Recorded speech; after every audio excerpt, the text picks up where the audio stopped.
Lo echshiv et divrei aviv beretzinut hareouya. Il n'a pas considéré, il n'a pas tenu compte des paroles de son père dans le sérieux qui devait attribuer à ces paroles. C'est-à-dire, il n'a pas considéré qu'il devait partir en Eretz Israël. Il avait que 7 ans, c'est tout. Il pensait que c'était pas tellement important. Qu'il avait besoin précisément d'être en Eretz Israël. Bien que ces paroles sont entrées dans son cœur, il a pensé que les choses pouvaient attendre. Mais après plusieurs années qui sont passées, il a eu beaucoup de souffrances. Il a regretté qu'il n'ait pas monté en Eretz Israël quand il était jeune.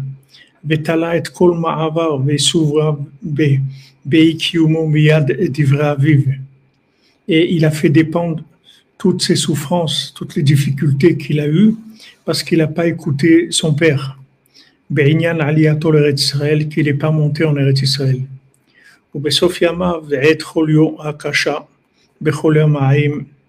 Et à la fin de sa vie, quand il était très malade des intestins, avec des souffrances terribles, qu'il était au lit, il ne pouvait pas bouger. Mizman Rosh Hashanah, Shena Tarach, Ad Chavtet, Kislev, She'ailu Oz, Isurim Kashim Umarim. Depuis l'année 678 jusqu'au 29 Kislev, qu'il avait des grandes souffrances.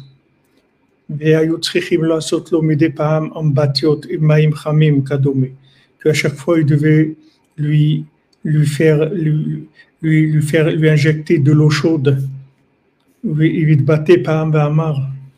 Et une fois, il a dit, si j'avais eu le mérite d'écouter la voix de mon père, c'est-à-dire que son père lui avait dit de monter en Eretz Israël quand il était l'enfant. Il ne me serait pas arrivé ce qui est en train de m'arriver. Conscient que les paroles de son père, c'était parce que son père, il a en fait. Il a vu qu'il était trop spécial pour vivre en dehors d'Eretz Israël, que son âme, elle avait besoin d'Eretz Israël.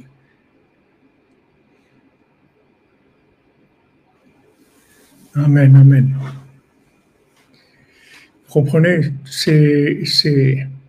ça aussi, ce sont des choses où chacun il est ce qu'il est, et chacun il a sa place dans le monde, et chacun il a son moment surtout, parce que une place on peut tout savoir. Bon, Hachem, notre place en Eretz Israël, mais il y a un moment pour chacun. Il y a des gens pour qui ça doit être plus tôt, il y a des gens pour qui ça doit être plus tard. Mais en tout cas, si on n'est pas au moment où on doit y être, si on n'y est pas, alors c'est un manque pour notre âme. Et à ce moment-là, ça entraîne des difficultés dans la vie. Ça entraîne des souffrances. Ces souffrances-là, elles viennent du fait qu'il y a comme une sous-alimentation spirituelle qui vient du fait que la personne n'est pas à sa place. Comme si vous prenez un petit enfant ou un bébé, un nourrisson, au bout de quelques mois, il a besoin d'avoir une nourriture plus consistante. Il y a des gens qui ont des âmes qui ne peuvent pas vivre en dehors d'Eretz Israël. Par exemple, Yitzhak Avinu, il avait une telle sainteté dans son âme qu'il ne pouvait pas vivre en dehors d'Eretz Israël. Il ne pouvait pas sortir d'Eretz Israël. Il n'avait pas le droit de sortir d'Eretz Israël. Ce n'est pas uniquement de goûter l'eau pure. C'est pas de goûter l'eau pure, c'est que c'est notre place, c'est tout. C'est pas de goûter, c'est que c'est notre place, c'est tout. Si on n'est pas à notre place, on n'est pas alimenté dans les conditions, dans les doses, dans l'évolution qui est requise pour notre âme. Et si maintenant notre âme est sous-alimentée parce que les conditions dans lesquelles on vit, elles ne sont pas adaptées à notre âme, ça entraîne des problèmes dans la vie. Ça entraîne des problèmes.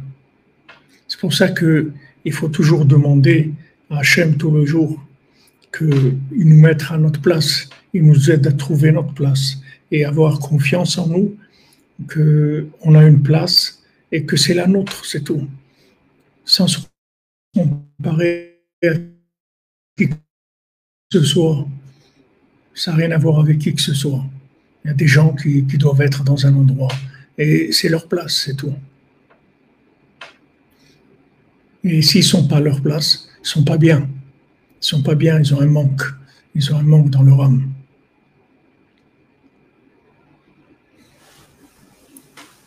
Vous comprenez? Voilà ce qu'il faut demander à Hachem, qu'on soit zoré, chacun, chacune, de trouver notre makom. On a un makom dans une place dans laquelle on est optimisé. Hachem, il s'appelle Mekomo Shel Olam. Hachem, il s'appelle makom. Il s'appelle endroit. Quand on se trouve à notre place qui nous correspond, alors on est optimisé, c'est-à-dire qu'on a toutes les énergies qu'il faut pour donner le meilleur de nous-mêmes. Bezat Hashem. Voilà les amis, on va aller se reposer, il y a du travail.